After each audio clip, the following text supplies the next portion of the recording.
your blueprint. Mason, how's it going? It's going great. Business is good. And for those of us, or those of you guys that listen consistently, tomorrow is the day that I fly out to Japan, which is exciting, and have to leave my business for a few weeks. So things are running well. Weather's beautiful, excited to travel. But today's show was really interesting, really fascinating, and I think really relevant to what we do in terms of our own personal travel and what we are trying to do with our personal residences and business in general. Absolutely. So today we have Erin Spradlin on the podcast. And I know Erin because I've used her as my real estate agent a number of times to purchase rental properties or expand my primary residence a couple times. And I was looking at getting my house I live in currently set up as a medium-term rental for when I travel. And when I Googled Colorado medium-term rentals, she was the first that came up. So Erin has transitioned from agent and investor to a national consultant for investors on medium-term rentals. She has 3 midterm rental books and is the host of the popular YouTube channel, Erin Spradlin Rental Consulting. Been an investor herself since 2014 and has been consulting and advising for investors since 2017. And so this is a great conversation where we dive deep into the ins and outs of midterm rentals and how to pick one, set it up, where the future of it's going. So anyways, I'm excited. Yep, let's bring her in.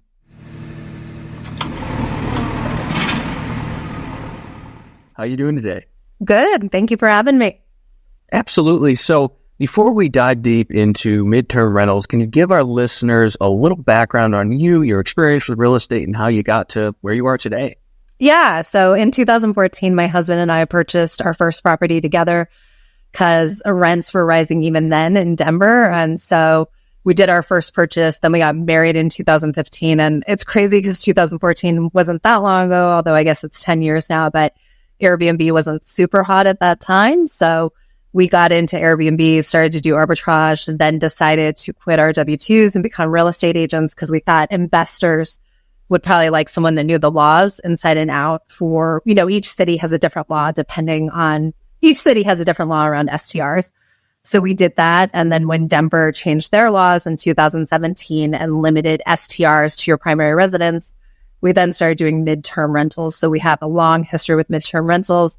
And then when COVID hit, I felt like it was going to become even more popular. So at that point, I started a YouTube channel. I started writing books and just started to really make that my focus with my clients and suggesting or encouraging people that they check it out because I happen to love midterm rentals because it's an easier rental tenant than a short-term renter, but they pay more than a long-term renter. So that is the very quick overview of our real estate career. That's fantastic, Erin. And just to back up a little bit more you dove in starting with unique strategies and really have created a name for yourself in the industry. What was your and your husband's W-2 jobs before going into real estate? Yeah, so my husband worked in PR for the government, so he helped lawyers stay out of trouble. He did a lot of information, education on how lawyers have issues and helped advise against that. He's not a lawyer, but he was on the PR side. And I was a director for a marketing company. So I had worked for a lot of small marketing companies that had started to grow quite a bit in Denver. So that probably also helped us start our own business or feel more comfortable because I'd had a lot of experience watching entrepreneurs grow their companies.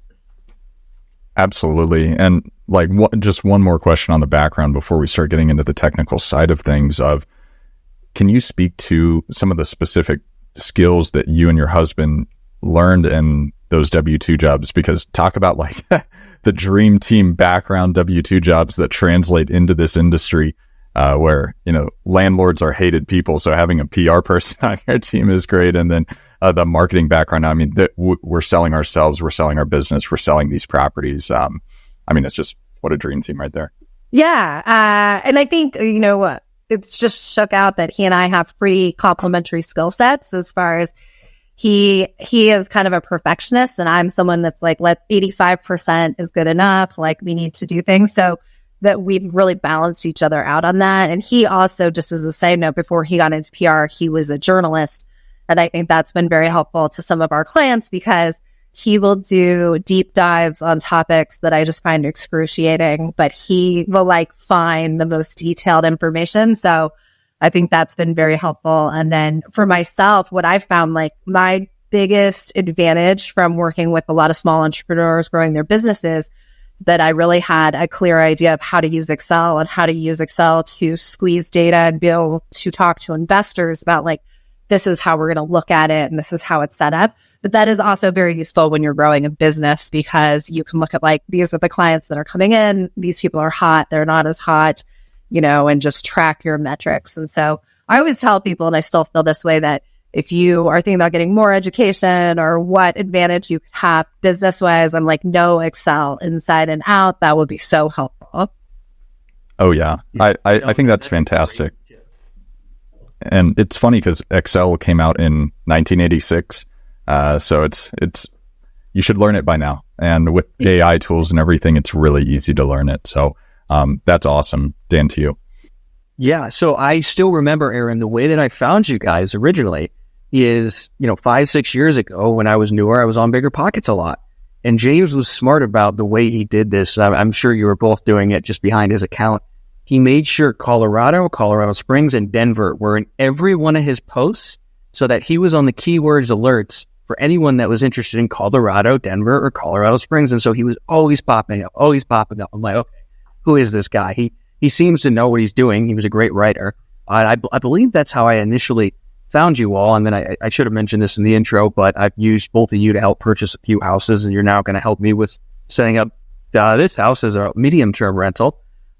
So clearly the prior experiences in marketing, PR, journalism have really paid off, because that's how I found you. So anyways, let's transition. We know your background. Let's talk about midterm rentals. Can you define that? I mean, if it's 31 days, is that suddenly medium term? What do you define as midterm? And then kind of what do you see as the pros and cons of midterm rentals? Yeah, I just want to back up real fast and say James deserves full credit for the SEO. I'm always taking full credit for other things, so I should just say I was not part of that, and he did a very good job, and I agree people found us because he was strategic with that. So I don't want to take credit where credit's not due. He did it. As far as MTRs, I think so I called a lot of city governments to see what the law is. What you're really looking for is what's in the code. And so most cities either have something that allow for short-term rentals, they have nothing in the code saying one way or the other, or 30 days is the threshold.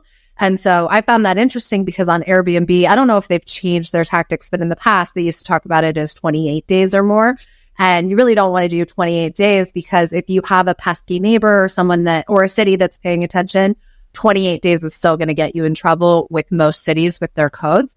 So I think that then we started to pay a lot more attention to a 30-day furnished space, in part because a lot of people had already had furnished properties. And it was like, what am I supposed to do with all this furniture?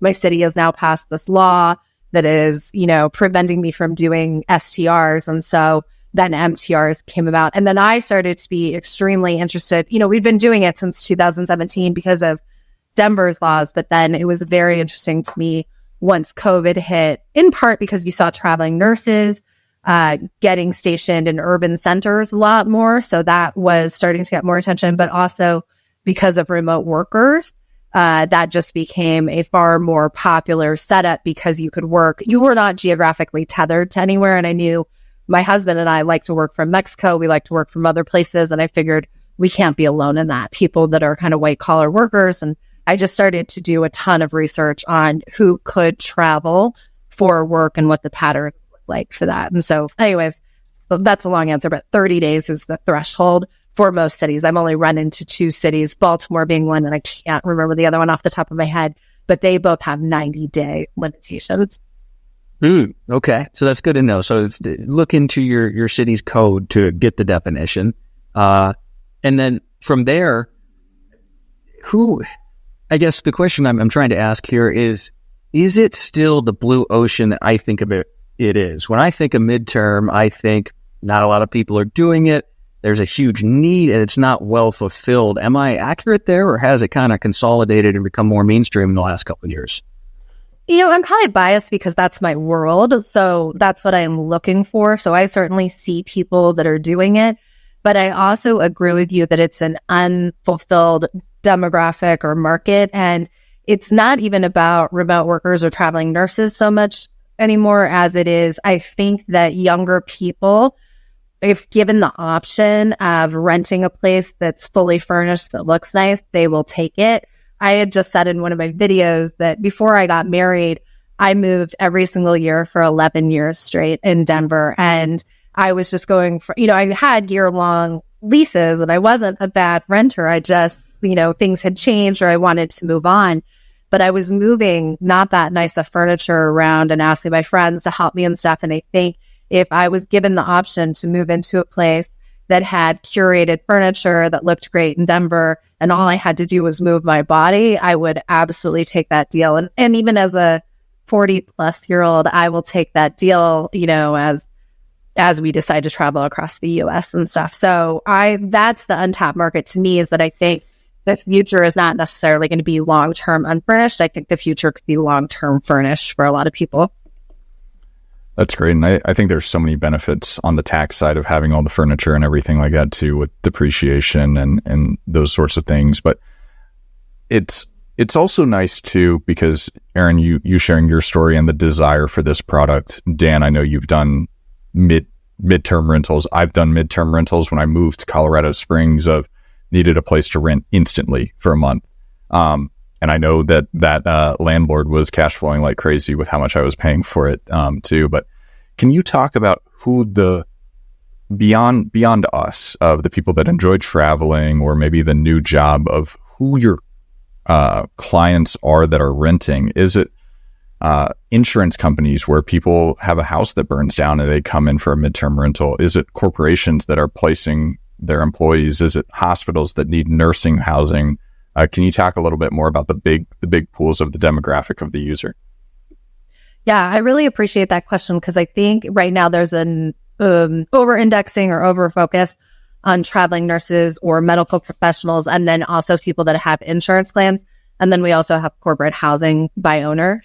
And what I mean by there being an over-focus on that is, certainly if you can get that clientele, that's not a problem. That's great. You should rent to them all day. Where I think it's problematic is that most of the people that are aware of the midterm space are aware of it for traveling nurses, corporate housing, or insurance. So you have outsized competition on those platforms and people talking to those types of demographics, when in reality, a lot of the people that need these properties are new to a city. So they've moved somewhere and they're not really sure where they want to buy. They want to check out the city a little bit more, or they're in the middle of a new build and the new build is taking longer, or they've sold a property and they're not sure where to go. It's also popular with people that are considering getting divorced. When COVID hit, we had a lot of demand from people that could not bear the idea of being with their spouses for months. So we saw that. And then finally, one market that I think is super untapped is college kids, just because college kids come out of the dorms, they don't have furniture. They usually have parents to bankroll them, and they need the rental for 9 months. So to me, I'm like, I really discourage people from focusing on any particular demographic. But if they were going to focus on a demographic, I'm like, I wouldn't focus on nurses. I would focus on college kids. I have also found college kids are just really nice tenants. I know people have a lot of paranoia about how college kids will treat their place, but that just hasn't been my experience. And the one bad experience I had was actually with the nurse. So I think, I love college kids. I will rent them all day. I think that's great. And to once again add more anecdote to what you're seeing of my background, I was CEO of a behavioral health hospital. And so in terms of mental health professionals and traveling nurses, a lot of experience with it. And so people have these preconceived notions of, oh, I'm just going to create this traveling nurse Airbnb and it's going to be perfect. But the thing you don't know is, if you're working for a large corporation, we have contracts with hotels and other long-term stay or midterm stay options that we're not going to consider going into these independent contractors, because there's contracting issues, there's liability issues, and that sort of thing. So I think that being able to recognize, okay, I'm not going to just be able to create this perfect product for this giant corporation, because why would that corporation choose me over someone else? So I think it's great advice. And college students, I do think, have a bad rep, but it's if they're terrified of paying whatever the deposit is and not getting their deposit back, they're probably pretty good tenants. But Dan, I know you have a question. Yeah, I'm definitely one of those people that has avoided college kids, so that's good to know. I've avoided really anyone my age or under, 35.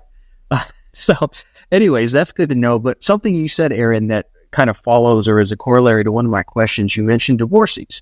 And so over the years, I have house hacked a bunch of houses. I have a couple of my houses that are still rented by the room or split up. And so the one that I live in is 3 stories, and the basement is sectioned off as its own unit. And it's a duplex. And the tenant I have down there, it was a divorcing husband and wife that still wanted to live with their kids. So they switch. It's the ex-husband 1 week, and then he goes to the house with the kids, and then the wife lives down there for a week. And it was intended to be like a medium term, 6-ish months. Well, almost 2 years later, they're still there. And so the question I had is, does this often work out to where the medium-term renter likes the place, likes both the house and the location, and it ends up just functioning as a long-term rental with a much higher rate? Yes, exactly. And that's been my experience. I'm really happy to hear you're having that experience on that house. But that has also been my experience. So when I look at like our last few rentals, we've had somebody in for a year, somebody else in for a year, somebody else in for 18 months, 2 parties in for 9 months. Those were both sets of college kids. So I have not had just a standard 3-month rental in a really long time. And I have started doing consulting for clients nationwide. And so I'm also seeing with those clients, I just sourced someone in Jersey City. That was for a year. Just sourced someone in Manitou Springs for 6 months. Now I have a Kansas City tenant and a Bozeman tenant, and both of them got people for 2 months. So a little bit more of the traditional model, but I am definitely encouraging people to think about this space as don't be surprised if you get longer renters, and take that into account if you plan on using the property. So it's kind of a good problem to have, but for some of these clientele, they are buying with the idea that they will use it as well. And so you just need to be aware of the fact that you might get more interest for a longer tenant than you anticipate. Yeah, that's good to know. And it kind of is a corollary to what you said earlier, where just traditional rentals, long-term rentals with furniture might become more normal, might be a good opportunity. Are you seeing that more and more? Are you setting any of your houses or rentals up that way? Can you just speak to that a little bit? Yeah. So at this point, we haven't put our minimum is still 30 days, right? So someone could come in for 30 days. It's just been the nature of the way that our rentals have gone the last couple of years that has still panned out. So, 6-month plus rentals. So for my clients at this point, I'm still advising a 30-day rental strategy, especially if it's their first one, just because I think you have some reservations. Well, not reservations, but I think for some people that are new to investing, it's pretty intimidating. And what that looks like sometimes, or the way that it works against them sometimes, is that they stall out. And so all of a sudden 6 months passes and they haven't had anyone in there because they're scared of the whole process, or they just feel like the learning curve is a little too steep for them. So I don't want to put any limitations as far as who would be interested. Now, the vetting is still going to be significant on what tenants we take in, so we don't relax that. But I don't want to put anything in like a 90-day or a 6-month minimum, because we want more eyes on the property. That's fantastic. And Erin, I think this is a good opportunity to start the transition a little bit to talk more about the consulting business. So I'd like first just to give you the opportunity to give the elevator speech of what your consulting business is. And then I'll follow up with, I think it'd be fun for us to kind of do a case study of like, hey, this is how we would execute it, of if, myself or Dan, who is one of your clients, what that process would actually look like. Sure. So, having worked with real estate investors since 2017, so I've been a licensed agent since 2017. And then as Dan mentioned, my husband has done a lot of SEO in bigger pockets. And so we started to get more and more investors. And so that became the focus of our business. And when that happened, I noticed that, people want to say that investing isn't emotional, but for a lot of investors, it's extremely emotional. And they also feel like, well, I should just run everything by the numbers. It shouldn't have anything to do with whether or not I like the property. I always thought this was bad advice. I feel like if you really like the property, there's a good chance that your tenants are going to be like you and they might also react to the property.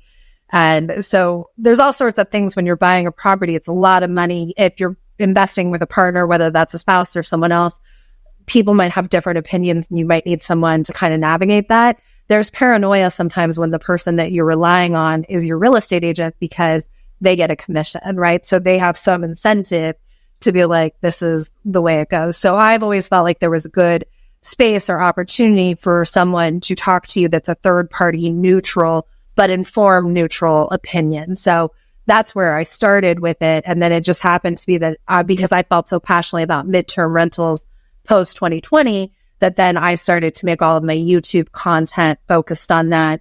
And then clients started coming in and asking me, well, hey, would you help me set it up? And I never had any interest in property management. I think property management is tough.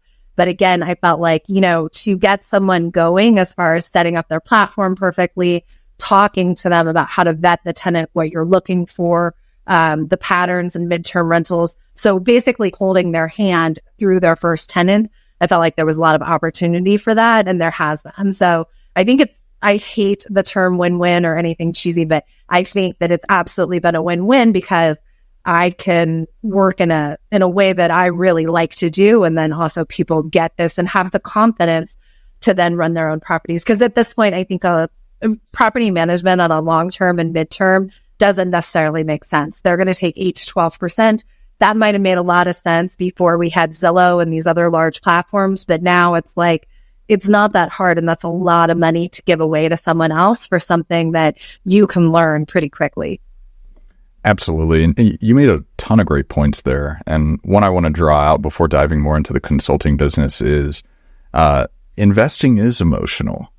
You try for it not to be, and you try to just make rational decisions based on what the pro forma suggests for any investment that you're doing. But the problem is, if you are an entrepreneur, the money that you're getting for these deals in this business is your money. And so whenever it's your money, you're going to feel really attached to it. And Dan and I say it all the time of his business would be so much better if I ran it, and my business would be so much better if he ran it, because I'm like, dude, this is the money I saved up my entire life to get this thing started. Of course it's emotional, but so talking a little bit more about your consulting business, where does it start in terms of, are you just within Colorado that you're offering consulting services, or is it nationwide? It's nationwide. Okay. So I would say, because of my YouTube presence, that's where I get the majority of my clients. I would say probably 60, 70% of my clients are actually outside of Colorado. Oh. And let's say 30 to 40% are in Colorado. Perfect. And then, so first question that I would ask if I was approaching you as a client of, Erin, I love this midterm rental idea. This is what I can spend on an investment. Let's talk markets. Of what markets are you looking at nationwide? If I don't have a geographical restriction of where I want to invest, where should I go? Where should I look? Well, I've always been bullish on appreciation. So I think, the money that you make off of rentals, that's great. And you should strategize to get as much as you can. But I think that has worked against people sometimes when they feel like, I cannot buy this investment unless it has a certain cap rate or a certain cash flow. I read somewhere that 80% of your real estate returns come from appreciation. I also follow Warren Buffett, and I feel like I couldn't agree more with his quote, which is, my favorite position is buy and hold. I feel the same. So I think based off of that, I am very interested in the Midwest and cities near the Great Lakes. And people don't love when I say this, but I'm going to say it because I think it's true. With climate change, I think people will be moving north, and they'll be moving to cities north and further away from the ocean and some of the complications with the ocean. So I am very much like, I think everybody should be investing in the Dakotas, Minnesota, Wisconsin, Michigan, Ohio. They're not very expensive. And historically, those states have had great cash flow, but they haven't had great appreciation. And I think it's going to change. I think you're going to see more appreciation in those states now. Interesting. Okay. So I love what you said about focusing more on the appreciation, because agreed, I just, talking huge multifamily buildings, that's different, but we're talking single, double, even fourplexes. The cash flow is more a defensive metric, maybe a nice little boost every month to your bills, but it's not very significant, and it really never will be. So let's talk about Ohio, because I'm from Ohio. I don't know if you remember that. I'm from near Cleveland. And like you said, traditionally, it has not been an appreciation market by any means, and they have huge property taxes too. I still own a duplex back there in Parma, for anyone who knows where that is. But if I was your client and I decided on Ohio, where do we go from there? How do we narrow in and select a specific submarket and decide on what kind of building to buy? Well, I would look. So I don't necessarily have like a specific sub-market, but I do have things, because people always want the secret sauce, right? Like, it's like, what's the silver bullet? How do I, where should I go? And I think more than looking for a particular market, I look for a walk score. And you can pull your walk score for free off of Zillow or Redfin. The reason why I like the walk score indicator so much is that it suggests that there's a lot of industry around that property, and there's a lot of retail, restaurants. There's not only a lot of reasons for someone to be there, but there's also a lot of reasons. There's a lot of ways for people to be employed around that particular property. So I am kind of like, you can compare market to market. And also this may depend on different factors too. Like, you might want to invest somewhere because your family's there, and then you'll have multiple reasons to be in that particular area, eyes on your property, or it's just an area. So I'm bullish on that part of the country. But it's not particularly, I think cities are important. So I would avoid rural, but it's not more specific than that. It's just like, you want to have 2 bathrooms, you want to have a good walk score, a fenced in yard is great, although a small yard. And so those are kind of the things that I'm concentrating on as an investment. That makes sense. So we pick a market, we make sure it's a major metro, right? There's things to do. You're not stuck out in a cornfield where I grew up. And then from there, so we've identified the market, we've identified the building. What do we do after that?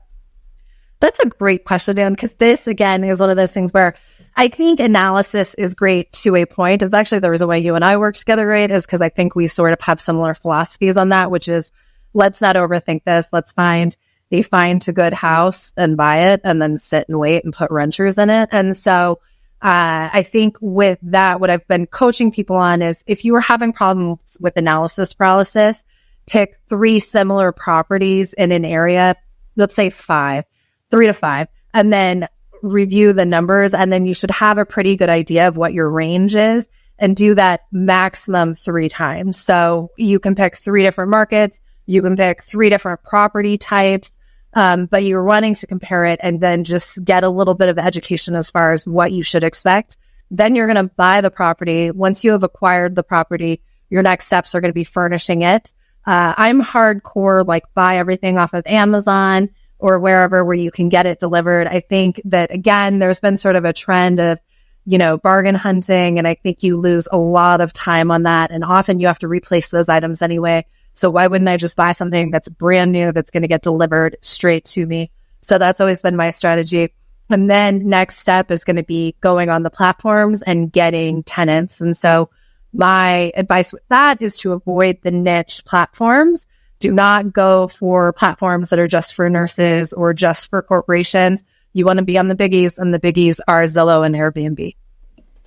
That's really great, and appreciate the advice of, sometimes it's so easy to get caught up in this analysis paralysis, and you're like, okay, well, if my furniture is going to cost this much by ordering from IKEA or Amazon, then my pro forma is not going to exactly pencil out. And so I'm going to go upcycle stuff on Facebook Marketplace and Craigslist. And then all of a sudden you don't have tenants for a year because you can't get the matching hardware for your dresser or anything like that. And so I think we're all kind of the same mindset of, if it mostly pencils out, go for it, execute on the plan. Now, on going into the design of it, where within the short-term world, it's like, if you want to compete, you got to be funky, you got to be eclectic, you got to stand out from the crowd compared to all the other short-term rentals. For the midterm rental, are you neutrals? Like, what are you looking for, like, design-wise and furnishing-wise, more specifically with a midterm rental? Yeah, I would say, in the STR, you're supposed to have a theme, and people talk about that a lot. In midterm rentals, your only theme is living like local, so there is no theme whatsoever. It's just a nicely done space. For that, I happen to prefer minimalist bohemian, I would say is the look that I prefer. But I think as far as strategy with that, you don't want a lot of furniture in your place. So just making sure that, the couches and stuff you have are modern and slim. And then also that you have accent walls. So you can see behind me, I have a really dark gray wall. And so throughout my house, the whole house is cream with this dark wall. And I think that's a way to do it because you show up in the pictures better. You can also do this with throw pillows. Like I've always noticed orange curtains or orange, like a burnt orange throw pillow. Those show up really well. And then as far as your marketing goes, I did a study for one of my books where I looked at the most popular photos for Houzz, Houzz. If you guys are familiar with that, it's kind of a design website. And I analyzed the popular photos, and they all were either the kitchen or the exterior. So I also think if you're going to market your property, it should be a picture of the exterior or the kitchen, because that's what seems to resonate best with people. And so I don't think you have to overthink it, but I do think there's a few tricks that will get you rented faster. Absolutely. And because we're visual creatures, so being able to see a pop of color or something as simple as some very cheap, easy to implement design idea is fantastic. And then I think the cleanliness is probably a big factor too. But whenever you're creating these and you're looking at them, you mentioned 2-bath walkable area that you can get the walk score from Zillow. Are you attempting to, because I guess in my mind, I'm trying to distinguish between long, short, and midterm rentals. So in a midterm rental, are you attempting to maximize how many people can stay in it, or is it more maximizing livable area, shared common space, or workspace, or is there any particular use that you're attempting to maximize within the unit?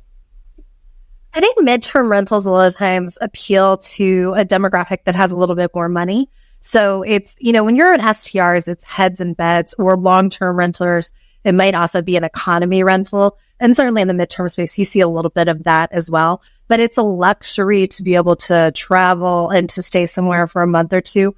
And based off of that, we can assume those people have a little bit more money. Also, they probably don't have kids. And the reason for that is because kids have a school schedule. They have grandparents they need to be around. They have soccer practice. So you're buying properties that will appeal to people that I would say are late 20s, all the way through seniors, because we're starting to see a lot of seniors travel and a lot of retirees doing this as well. But in that case, they are just looking for nicer amenities.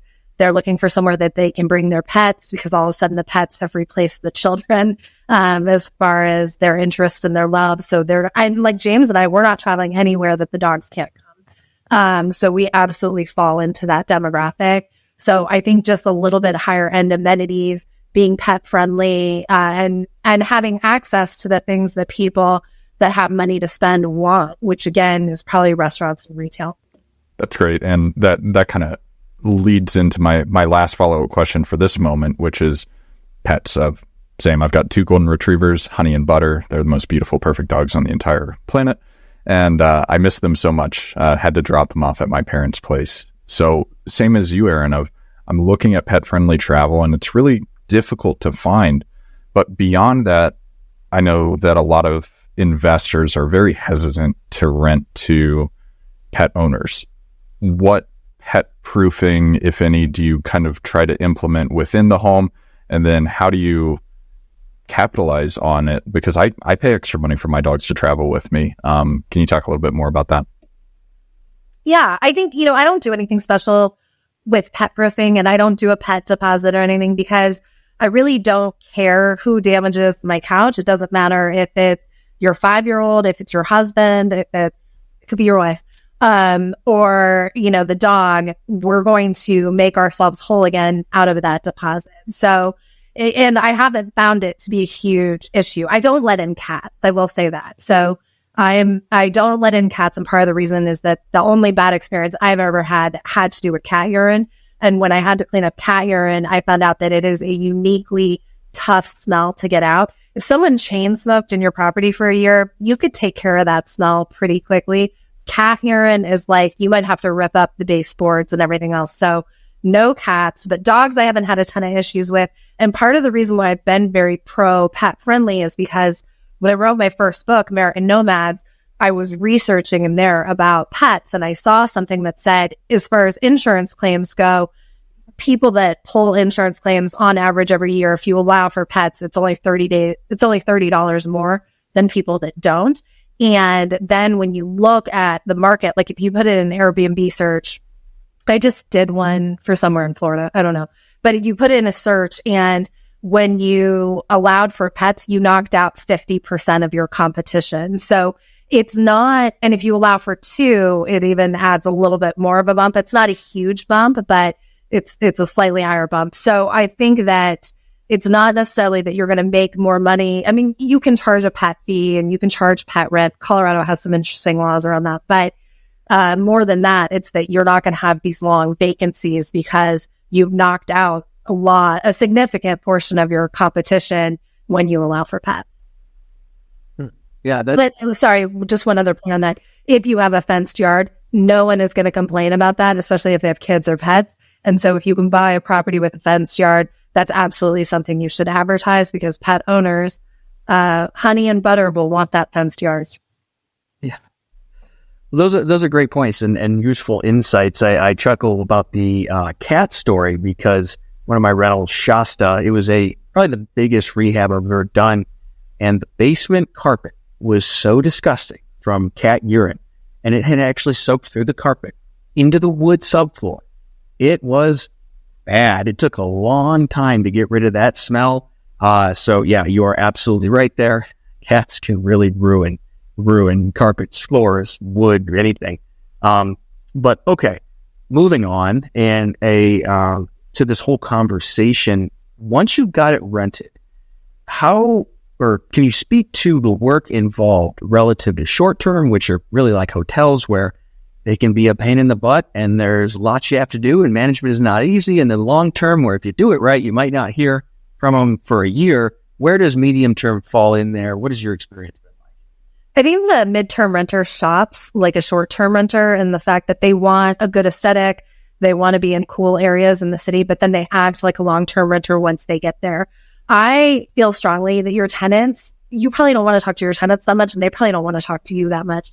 And that's been my experience. So if you set your processes up good, sufficiently and in an organized manner in the beginning and get them all the information they need, I really don't hear from them very much at all. And a trend that we're seeing in the midterm space is requiring cleaners to be in the property, which I totally disagree with, because I feel like, first off, in almost every state, you have the right to go into your property as long as you give them 24-hour notice.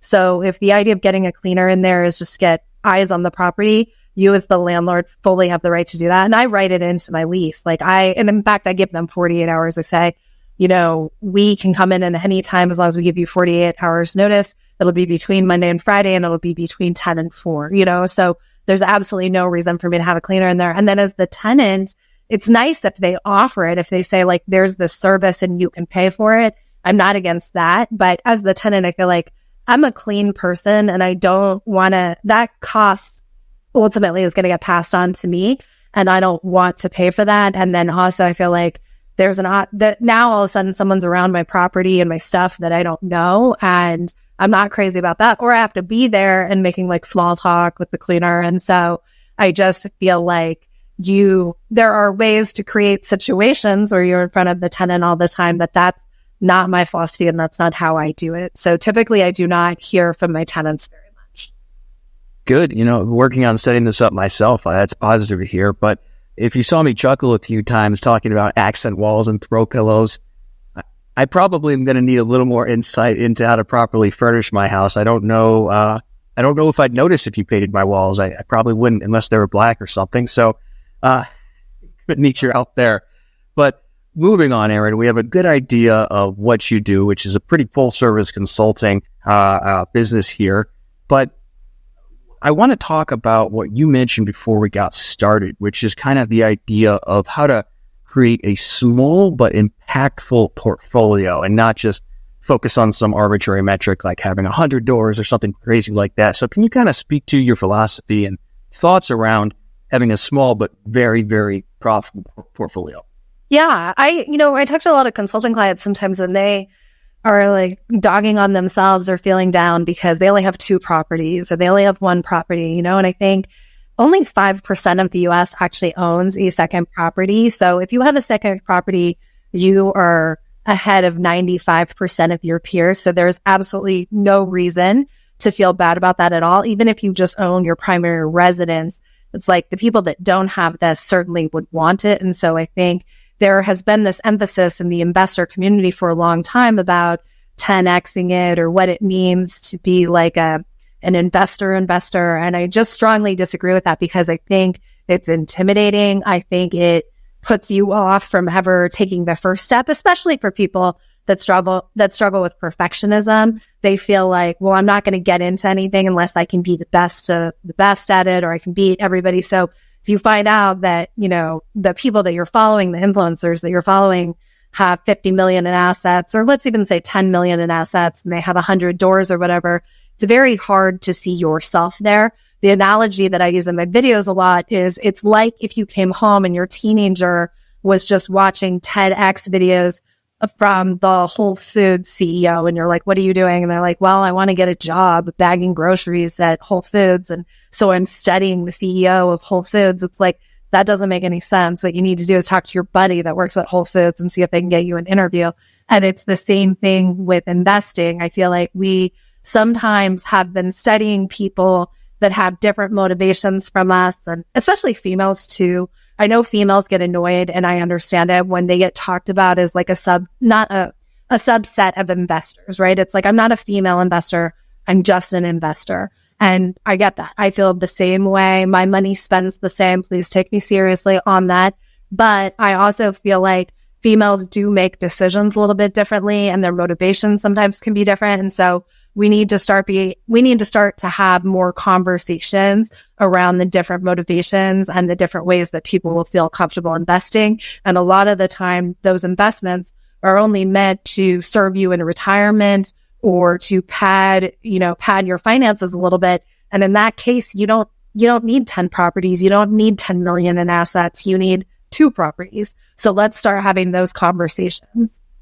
This is such an important point. I just wanted to comment before I pass it back to you, Mason.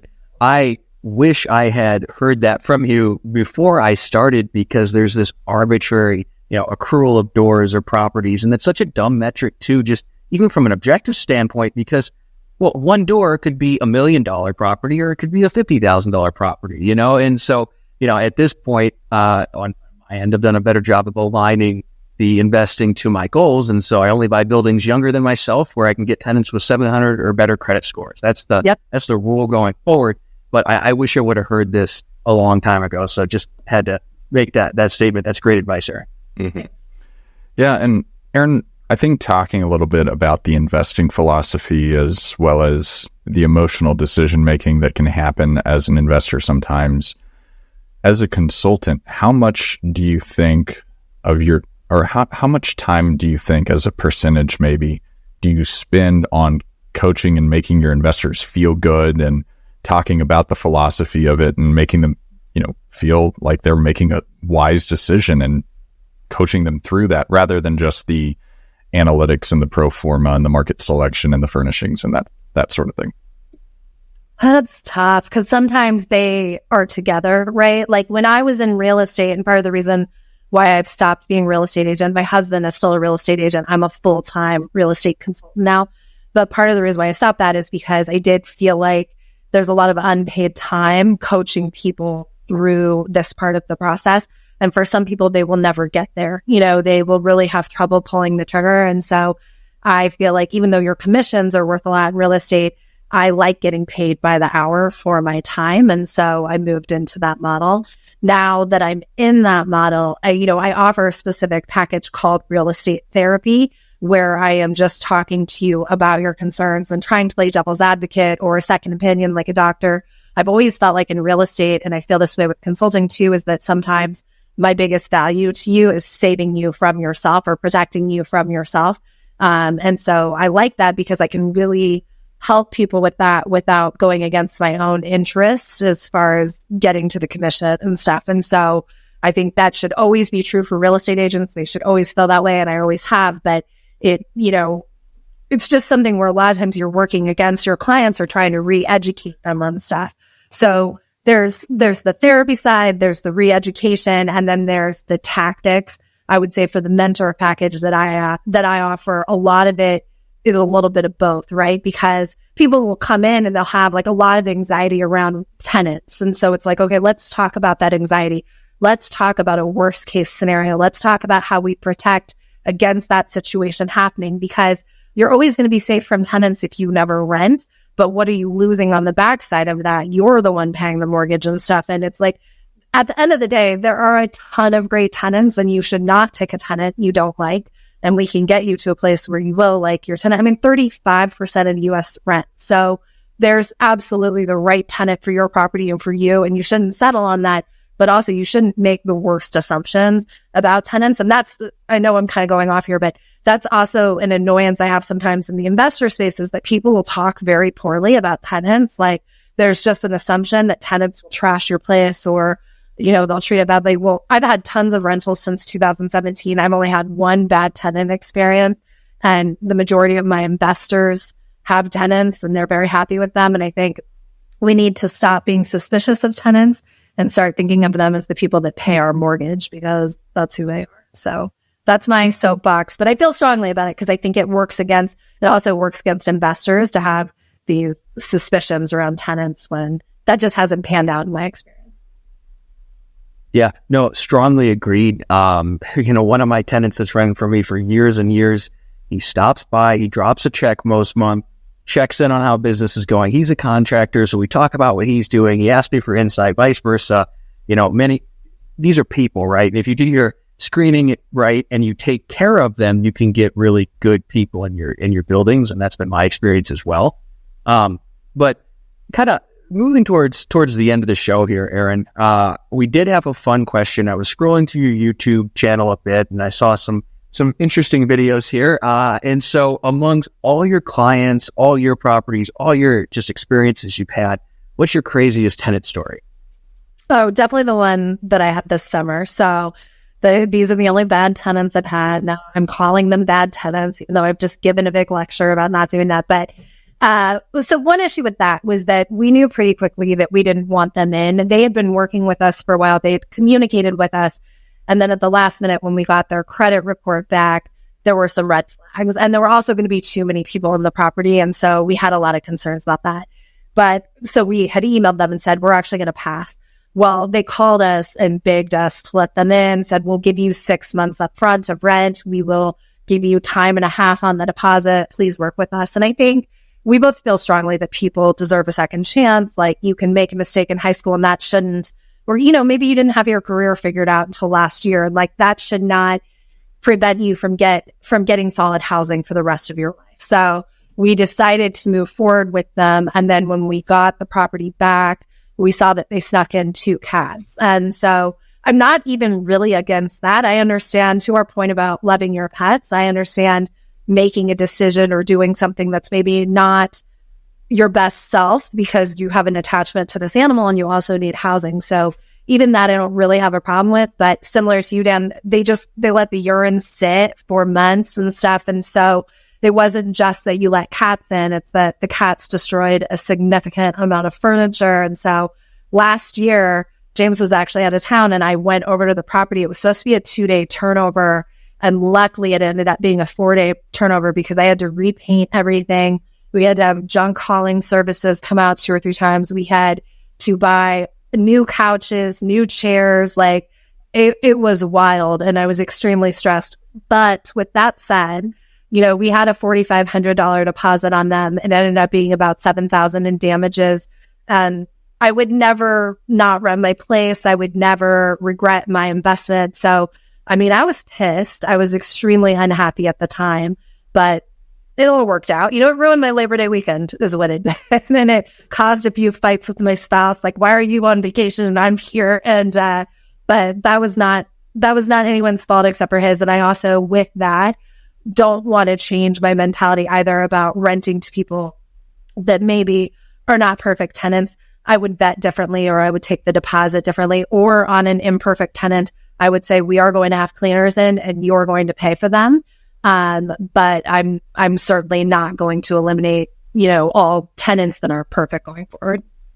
Absolutely. I think that's great advice. I think it's in line with what you were talking about before of, not having these biases and attempting to be as empathetic of a landlord or investor, or whatever you want to call it, as you possibly can. And if you're doing the right thing, usually for the most part, it works out. And there are the people that are going to take advantage. And I think there is, once again, there's no data to prove it, but anecdotally, I think that it's the people that have a tendency to go way, way over the top, over promising, that have the issue. It's I've had one and now two, like, complexities with seller finance deals on the land side, that it's these people that are like, I want to do $2,000 a month. I'm going to pay it off in 3 months. And it's like, okay, let's not do that. Let's lower the payment to what you can very comfortably afford, and then you can pay more on top of it.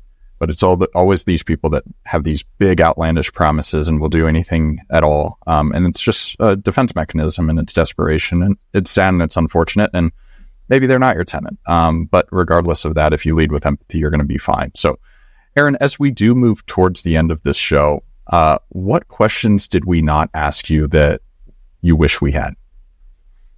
I think it's really important to vet your insurance in the midterm rental space, because we have really good insurance products at this point for STRs, so 30 days or fewer. And we have really good insurance products for 6 months or more. But there is definitely a gray area for midterm rentals, which I learned during this catastrophe, because, typically with a long-term rental, you're going to say, hey, you need to have a renter's insurance, but that's their property. It doesn't make sense when it's your property. So we had personal property, but then the tenant is the one that hurt the property. So there was a bit of a conflict with our insurance as far as who was supposed to pay and what that looked like. And then also just sometimes, like I said, there's just this gray area. Like, if you rent for 4 months, am I covered versus if I rent for 6 months? And so I would put all of this in writing. Like, am I covered if I get a rental for 2 months? If the tenant damages the place, am I covered even though it's my furniture? If I rent off of Airbnb, is the process different than if I source my tenant from Zillow? And then finally, and this in Colorado, you can't do this. Actually, in Colorado, we just passed a law in 2024 where you cannot discriminate, or the insurance cannot discriminate against any dog breed. They can discriminate against an individual dog, but not a breed. However, other states still can. So I would also ask your insurance, are there dog breeds that you will not insure against? Because if that's the case also, we're not going to have those types of dogs in the rental. So I think you might not get satisfying answers from your insurance, but at least you know what the process is going to look like and how you're protected versus how you're not protected. Yeah, I'm glad you brought that up, because I hadn't even thought of that. So I will definitely be calling my insurance agent. So thank you for that, Erin. Now, on that note, you've mentioned a number of books you've written. Your YouTube channel's great. You want to just share all your links and everything you want to share about yourself, socials, that sort of thing? So my YouTube channel is primarily focused on the midterm rental space and also self-property management. So anyone that is acquiring a property or taking over their rental property from property management, I found with a lot of my consulting clients, some of the most unhappy ones are the ones with property management. So all of my content is around how to be successful on platforms, how to find tenants, how to have good relationships with your tenants. And the name of the YouTube channel is Erin Spradlin Rental Consulting. And then my books are available on Amazon. They all focus on the midterm space. So the first one is American Nomads. American Nomads talks about the different demographics. We talk about traveling nurses, but it also talks about the different demographics that would want your property and why this space is going to grow in the future. Erin's Guide to Midterm Rentals has a picture of me on the front, and it has to do with like just beginning to end. This is how you set it up. And then my last book is a workbook where I just felt like it would be really helpful for landlords to have somewhere to put all of their information. And it's also a kind of like a marketing strategy session about what is the best part of your property This is how you would write it into the headline. This is how you would do it. This is what the average tenant in the United States looks like. So when you're vetting your tenants, you have a sense of like, whoa, this is a way outlier, or this is more normal. And then instructions on how to protect yourself. So you want to ask all the same questions of every tenant so that you're protected. These are the federal laws. People always hate that too. It's like the minute I start talking about federal housing laws, they get so bored. But just things that you need to know as a landlord to have success. Is definitely all 3 books are geared toward the midterm rental space. Excellent. Thank you. I'll have to check some of those out myself. But in the meantime, we'll link to everything in the show notes. And I appreciate you coming on, Erin. This has been great. Thank you. Thank you for having me. I always love our talks, Dan, and this is no exception. It was really nice to meet you, Mason, and I hope you guys have a good time in Japan. I'm very jealous. And likewise. Thank you. We are excited. But for now, Dan Abercost and Mason McDonald with the Big Picture Blueprint signing off.